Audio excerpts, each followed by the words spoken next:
Plaintiff Christina Van Artsdalen says the defendant is her daughter, and she was always a good kid until she dropped out of high school.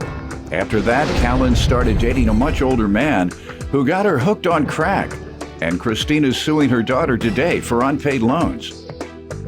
Defendant Callan Barrett says she and her mother have a rocky relationship, and Callan has always resented her for protecting Callan's father, despite the fact that he was physically abusive. Callan feels her mother is suing her prematurely. Start with you. Well, sir, first of all, I've watched your show. I've really enjoyed it. I'm sorry to be here under these circumstances. Thank you. Callan is my daughter. I do love her very much. We always had a good relationship when she was growing up. She was never in any trouble. Until about 17 years old, she decided to drop out of high school to get her GED, which she still has not done. Did she tell you why, or what is your observation? I think she's a little scared that she might fail at it. Was she already failing in school? Yes. She didn't get any tutors? No, she went to a special school to help her catch up on her work. Mm-hmm. But then the school quit. I mean, shut down? It shut down. Okay. So she decided to get her GED. Yep. So you want to say something? If I could, sir. Yeah. Actually, I was suspended for getting into a fight, and I no longer wanted to go back. Mm-hmm. And that's when I dropped out. All right. Did you get your GED? No, I did not. Why? I've taken the practice test, and I can't pass the math. Okay. I'm horrible at math. And they said, based on the scores you received, you would not pass the test itself, the GED? Yes, sir. Okay. Did you take a preparation course? No, I did not. All right. Well, I've never heard anybody passing it without a preparation course. I had a book. You got to count on yourself to go home and read it, and while you're looking up at the TV or use Instagram or you on the phone.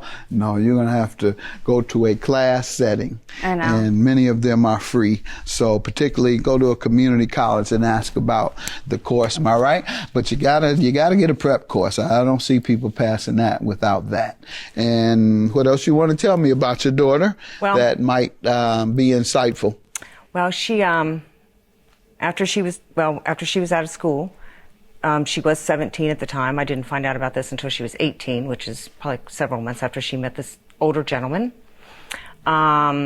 He was very controlling, very dominating over her. How old was he?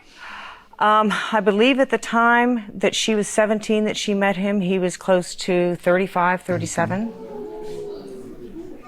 Okay. And she just kind of felt like he knew everything. Mm-hmm.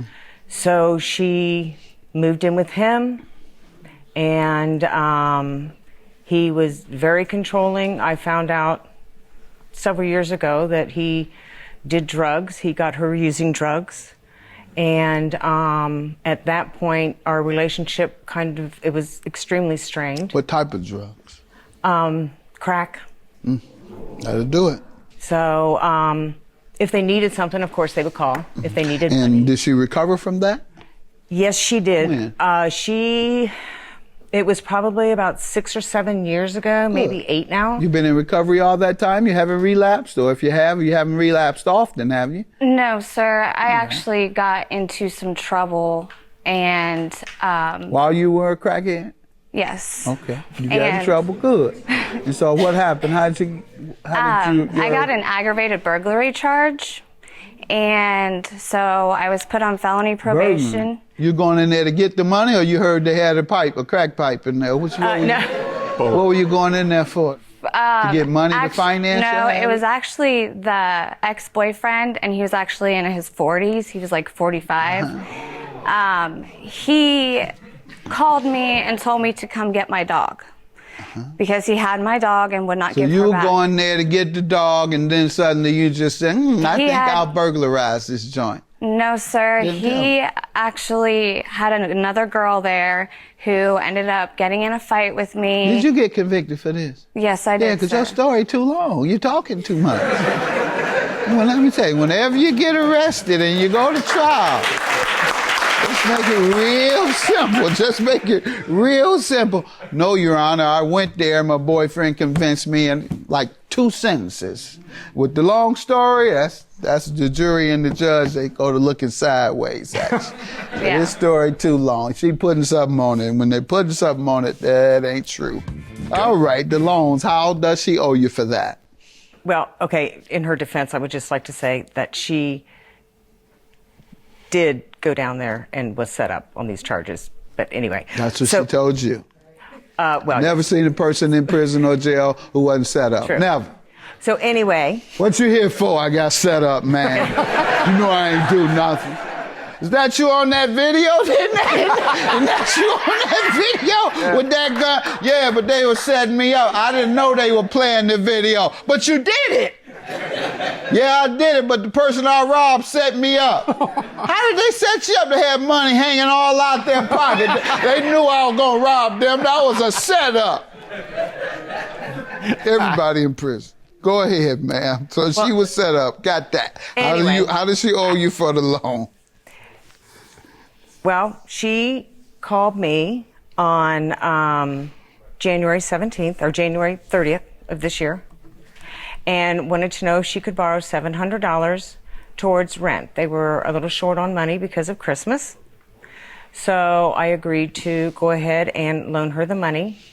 I lived out of state at the time, so I sent it to her via Western Union. And I do have that. Okay. When was she to repay it? We really hadn't set a time for that. She just said she would get it to me as soon as she could, even if she had to pay me a little bit every month, which was fine because when I was... Did you all agree to a little? At that time, yes. No stated amount? No, when you sir. say at that time, what was the last time? Well, the last time was on May 29th. The last agreement occurred on May 29th. Yes, and sir. what was that? That was for $800.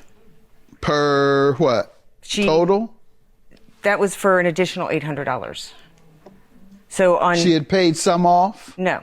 So you added another $800 on Yes, sir. because you loaned her another $800. Yes, sir. All right, and so that was in May. When did she agree that she would pay all of it off? She agreed that she would start as of July 1st, repay me $300 And has she? a month. No, sir, she has Nothing? not. Nothing. All right, let me see the document you're looking at. Ma'am, what do you say to this? My mother and I, we've always had a rocky relationship. Rocky relationship. You mean that kind of rock? No, I mean, my father... She a smoker too, or used to be? Or? No. No? No, she doesn't. Oh, what are you saying? What kind of rocks, y'all? It's a rough relationship. Rough relationship. All right, go ahead. It's a rough relationship. A rough relationship. I've always resented her because my father, he was very abusive to my brother and I. He used to beat us with rubber tubing, choke us, and... Choke you? Yeah, and she overlooked it.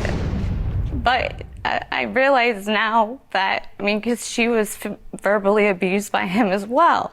So I realize now that she was too scared to leave him, even though I had asked her to.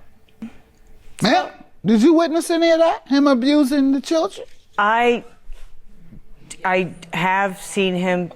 I had seen him a couple of times approach Did they her. come to you say he was doing it regularly? I don't think he was doing it regularly. I know he had done it. How often, ma'am? More than a couple times a year? Few times a year? A couple times a week. Whoa. That I did not know, Your Honor. They had not. We didn't really speak about it. All right. And do you now understand why she turned to drugs to ease the pain much of drug use is related to easing the pain. It could be easing the pain of poverty. There's a lot of troubles and stress that you have to engage in, including the crime and the failures and the economic distress. And so you turn to drugs to ease the pain. Abuse, family abuse, you turn to drugs to ease the pain. Many other types of situations that folks find themselves in, they turn to drugs to dampen that pain. And so it sounds like that may have been one of the contributing factors. I'm sure she had a no good man somewhere back there who started her on crack, right? Yes. See, that's what happens all the time. No good man starting these women on crack. Then they'll go and get clean before her. Yeah, right. He's still not clean. He's still not clean? Nope. So what do you say to the loans? To the loans, I do agree that I owe her the money.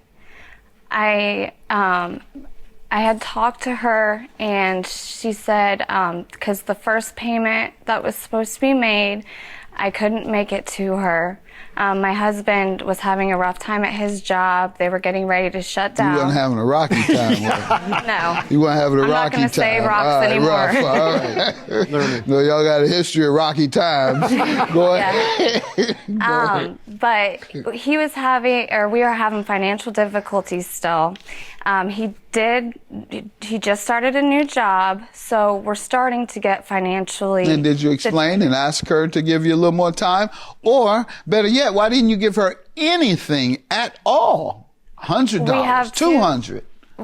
We have two children. Did you know that when you borrowed $1,500? Yes. Then how did you expect to pay then? You knew you had the same number of children you have now, which is part of your defense. How did you expect to pay it when you borrowed it? I thought things were going to get better with his job, so we would have the money. You just said it has. All right, well, good. You can pay it now, $1,500. Things have gotten better with his job. That's your judgment. Have a good day. Good luck to you. I love you, and I want to have a better relationship with you. That's all I wanted. That's all I wanted, honey. I love you too. I'm sorry.